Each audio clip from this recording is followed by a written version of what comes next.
and welcome to all of Nigeria and around the world to Global TV Midday News live in Nigeria's capital, Abuja. I am Fauziya Lukman.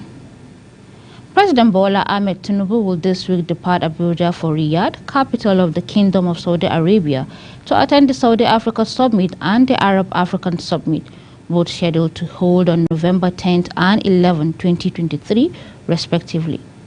The special advisor to the president on media and publicity, Ajuri Ngilali, who briefed State House correspondent on Sunday at the presidential villa Abuja, disclosed that Tinubu's appearance at the summit marks fresh moves to engage Arab nations to attract businesses and additional foreign direct investment (FDI) to Nigeria. Ngilali disclosed that the aim of Tinubu's participation is to accelerate the level of trade and investment between the Kingdom of Saudi Arabia and the African continent. Meanwhile, President Bola Tinubu has commissioned 6 educational projects at the Abubakar Tafawa Balewa University and the Abubakar Tatari Ali Polytechnic, all in Bauchi State, executed by the Tertiary Education Fund, TETFord, at a cost of 873.6 million naira. 4 of the projects are at Abubakar Tafawa Balewa University, namely Departmental Building B&C, under 2017 to 2020 annual intervention, at an academic building for school management and technology, classroom and laboratories. Commissioning the project at the 2 institutions at the weekend, the president gave Abubakar Tatari Ali Polytechnic project a 500-seater capacity examination hall, a 300 examination hall seater, and student hostel. The president, who was represented by the Minister of Foreign Affairs, Ambassador Yusuf Tuga, said the projects were part of conscious efforts by his administration to address students' challenges and create industrial harmony between staff union and the government. Meanwhile, President Bola Ahmed Tinubu has directed the reactivation of the Presidential Delivery Tracker to enable Nigerians to track the implementation of projects across the country in real time. Speaking at the closing session of the 3-day cabinet retreat in Abuja at the weekend, the president says his determination to ensure the active and direct participation of citizens in governance was unwavering, noting that all Nigerians must be given the opportunity to track and report on the implementation of the country. Tinubu said he had asked his special advisor on policy and coordination, Hadiza Bala Osman, to immediately reactivate the tracking system in a way that maximizes leverages on cutting-edge digital innovation to provide real-time oversight capabilities for the benefit of all Nigerians. The president further employed all members of the cabinet to work hard to meet with the Nigerian expectations. Vice President Kasim Shettima will on Tuesday in Abuja formally unveil the newly established Equipment Leasing Registration Authority, ELRA, which has Said Njida as the chairman and chief executive officer. The event, scheduled to take place at the Armed Forces Officers Mess and Suites Asokoro, will have Zamfara State Governor Dauda Lawal as guest of honor, while Minister of Finance and Coordinating Minister of the Economy, Wale Edun, is the chief host. The ELRA is established by the ELR Act 2015 as a revenue-generating agency with the mandate to register lease agreements, regulate the businesses of leasing in banks and other financial institutions in the economy, while attracting investment into Nigeria. The federal government says preparations are underway for the expectant upsurge of Nigeria's population.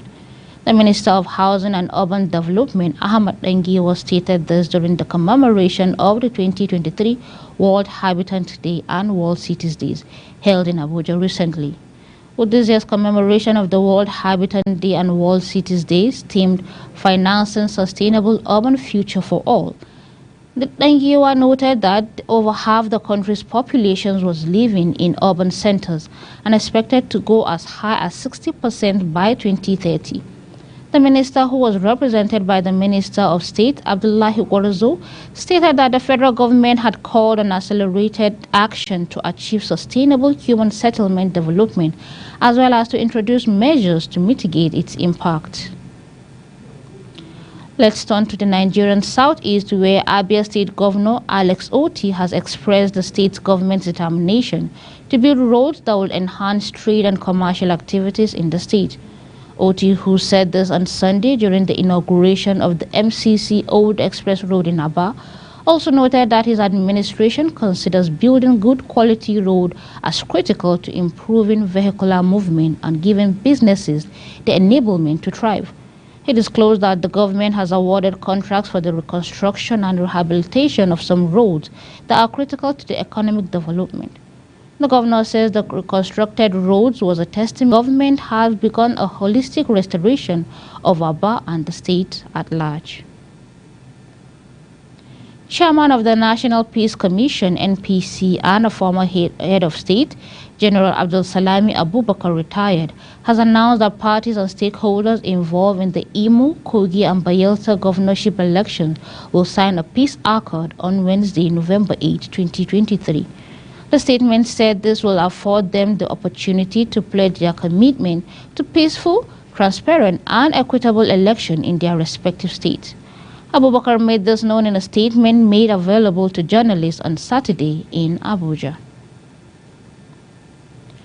The Court of Appeal sitting in Abuja has fixed Monday for the hearing of the appeal filed by Governor Abba Yusuf of the New Nigeria's People Party (NNPP), challenging the nullification of his election by the Kano State Election Petition Tribunal.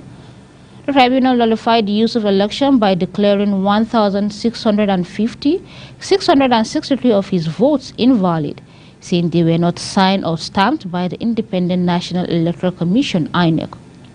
INEC had declared him winner of the March 18th election after he scored 1,019,602 votes against his opponent Nasir Gawuna of the All Progressive Congress (APC), who secured 890,705 votes. However, after the tribunal deducted the 1,665 and 633 votes from his tally, his votes were reduced to 853,939 over 30,000 votes, less than Gawuna's figure.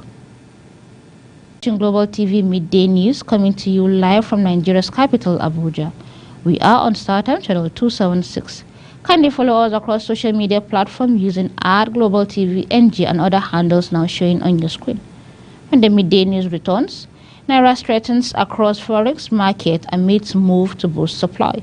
The news continues shortly out with details of this and other stories right after this short break. Please don't go away.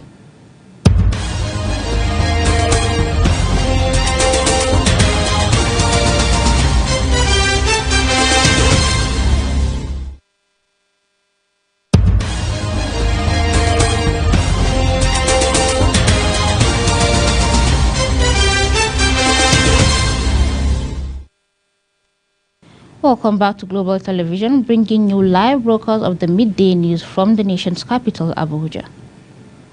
Creating writing is a form of artistic expression that inspires writers to use their imagination to bring bags of personalities and flair to their work. It focuses on more traditional, technical forms of writing like journalist and academic styles, as well as displays imagination and invention. In this special report, Global TV's education correspondent